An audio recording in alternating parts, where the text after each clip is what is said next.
The southern border is once again under pressure as cartel-linked smuggling operations spike near Laredo, Texas, forcing DHS and Border Patrol to rapidly increase manpower in the area. Federal authorities say criminal organizations are aggressively searching for any weak point they can exploit, especially after major border crackdowns drastically reduced illegal crossings throughout 2025.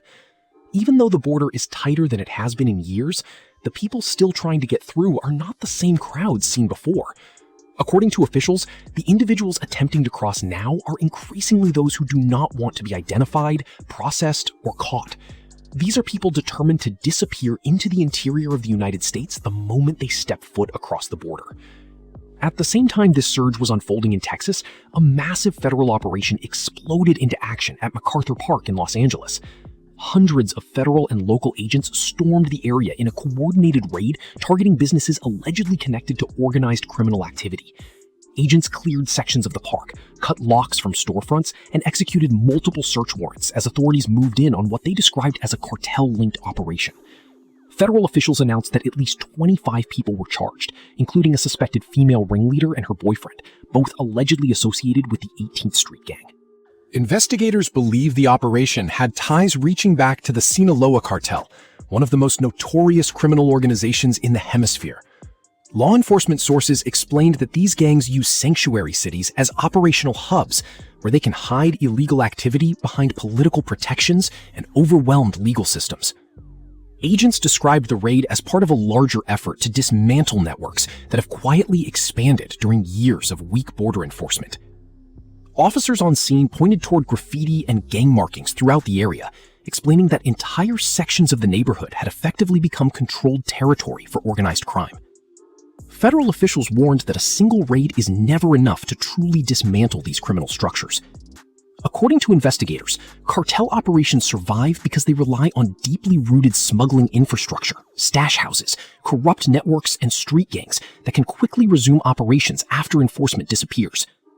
Authorities argued that unless pressure remains constant, criminal organizations simply wait for law enforcement to leave before returning to business as usual. That is why federal agencies are now pushing long-term operations instead of isolated crackdowns. The renewed focus on Laredo highlights another major concern for border authorities. The region's geography makes it particularly vulnerable because large portions of the sector are divided by waterways with limited natural barriers.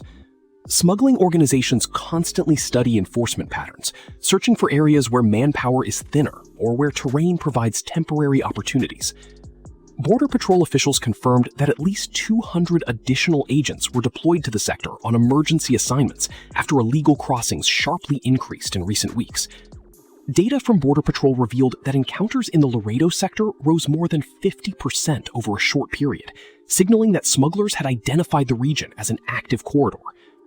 Federal officials insist the increase is still dramatically lower than the chaos experienced during previous years, but they also acknowledge that even smaller spikes matter when organized criminal networks are involved. Authorities argue that smugglers are adapting quickly, shifting routes and testing enforcement capabilities whenever security measures evolve. What alarms officials most is not necessarily the people surrendering at the border, but the growing number of gotaways. These are individuals seen on cameras, detected by sensors, or observed by agents, but never successfully apprehended. According to Border Patrol sources, approximately 48 gotaways per day are currently being recorded in the sector. Authorities warn that these individuals are often far more concerning because their entire objective is to evade detection and disappear permanently inside the country. Federal officials say the mindset of a gotaway is fundamentally different from someone voluntarily surrendering to authorities. These individuals frequently avoid checkpoints, resist capture, travel through dangerous terrain, and rely heavily on organized smuggling routes designed specifically for concealment. Investigators argue that anyone willing to risk so much to avoid identification likely has motives beyond simply seeking work or asylum. Law enforcement fears these routes could be exploited by gang members, cartel operatives, foreign adversaries, traffickers, or individuals linked to extremist networks.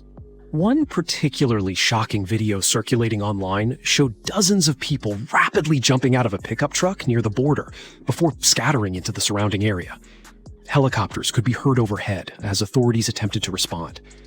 The footage highlighted the continued existence of highly organized smuggling tactics, even after aggressive border crackdowns. Officials say criminal organizations remain relentless because the financial incentives are enormous.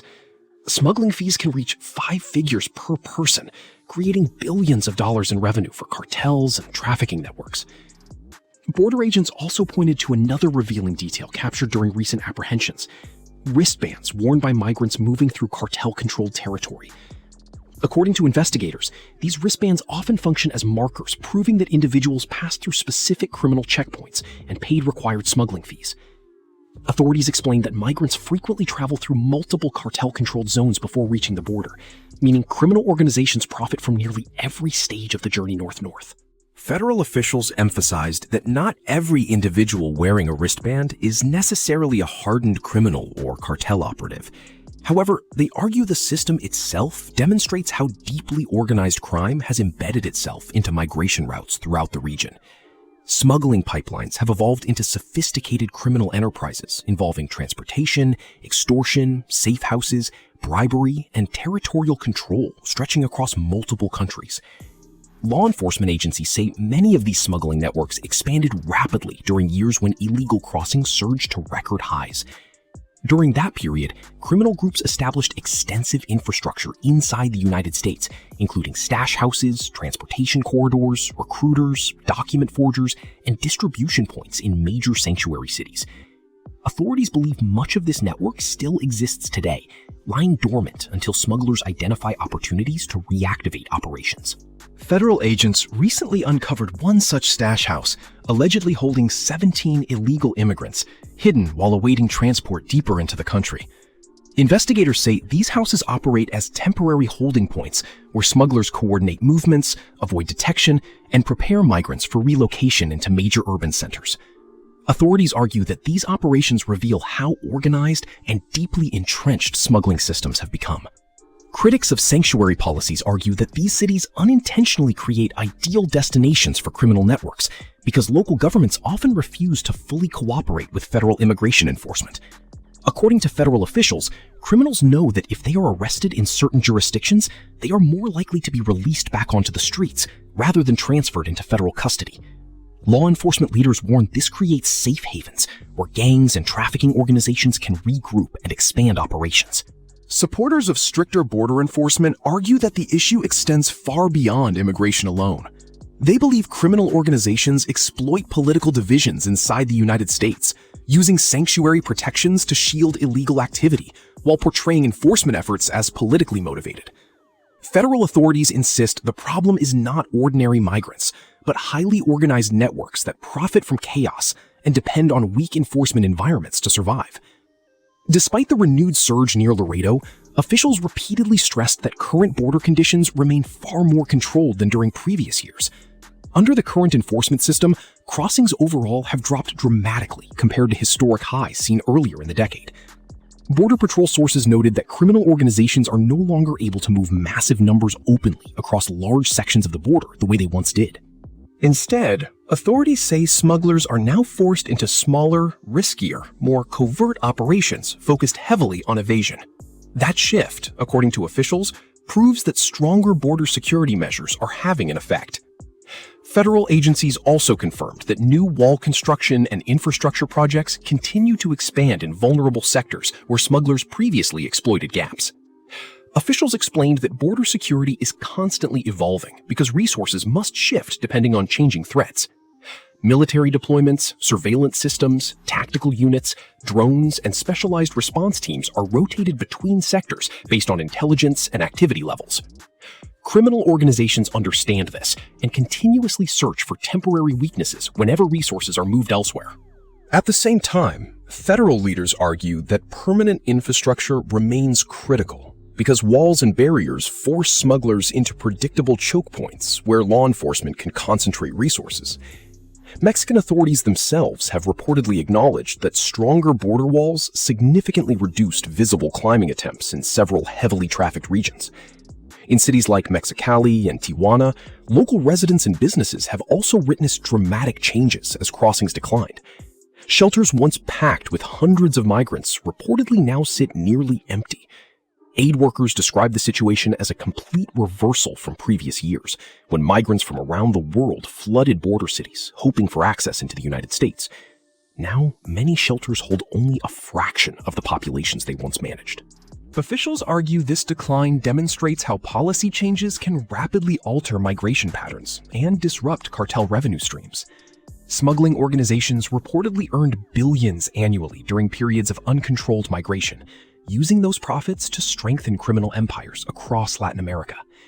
Authorities believe tighter border enforcement is now cutting directly into those financial pipelines. At the same time, law enforcement leaders emphasize that organized crime remains adaptive and resilient. Even with crossings down, cartels continue searching for opportunities to re-establish routes and maintain profits. Authorities warn that every temporary opening along the border immediately attracts renewed activity, as smugglers attempt to revive dormant networks. Federal agencies say coordinated operations between the United States and Mexico are becoming increasingly important in combating these threats.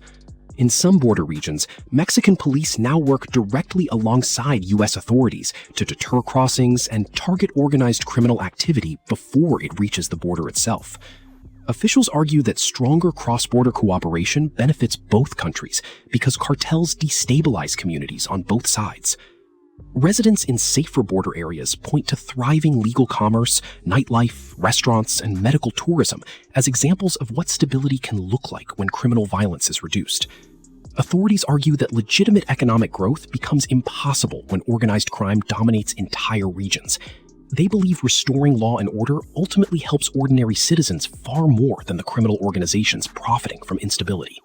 Meanwhile, federal officials continue warning that even small numbers of successful gotaways remain a serious national security concern. Border Patrol leaders stress that it only takes one dangerous individual slipping through undetected to potentially cause devastating harm. That is why agencies insist border enforcement must remain aggressive, even as overall crossing numbers decline. The debate over border security and sanctuary policies is likely to remain one of the most divisive political issues in America.